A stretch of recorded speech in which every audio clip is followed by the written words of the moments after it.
এক বিশাল ঘন বনে বাস করত এক বিশালকায় হাতি আর এক শক্তিশালী বাঘ। বাঘটি ছিল খুব অহংকারী। সে ভাবত তার চেয়ে শক্তিশালী আর শিকারী এই বনে আর কেউ নেই।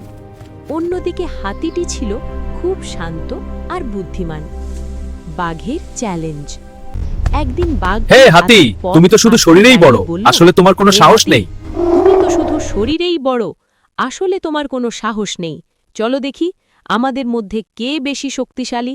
যে এই বনের বড় পাথরটা পাহাড়ের ওপর তুলতে পারবে সেই হবে বনের আসল রাজা। হাতি শান্তভাবে হাসল এবং রাজি হল। প্রতিযোগিতার দিন। বনের সব পশু পাখি জড়ো হল। বাঘ তার সমস্ত শক্তি দিয়ে পাথরকে ফেলার চেষ্টা করল। সে গর্জন করল, নখ দিয়ে মাটি খুঁড়ল, কিন্তু পাথরটি 1 ইঞ্চিও নড়ল না। বাঘ ক্লান্ত হয়ে ধপাস করে বসে পড়ল। এবার হাতির পালা। হাতি তার লম্বা সুর দিয়ে পাথরটিকে জড়িয়ে ধরল। সে কেবল গায়ের জোর ব্যবহার করল না, বরং পাথরটিকে একটু কাত করে কৌশলে তার ভার কেন্দ্র বদলে দিল। এরপর এক প্রবল ধাক্কায় পাথরটিকে পাহাড়ের চূড়ায় তুলে দিল।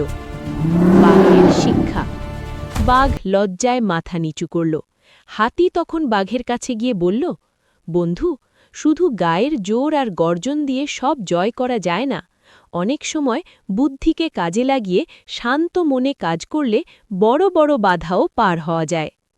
বাঘ বুঝতে পারল তার ভুল। সেই থেকে সে আর কখনো কাউকে ছোট করে দেখত না। বাঘ আর হাতি মিলেমিশে বনের শান্তি রক্ষা করতে লাগল। গল্পের শিক্ষা: শক্তি বড় কথা নয়, বুদ্ধি আর ধৈর্যই আসল পরিচয়।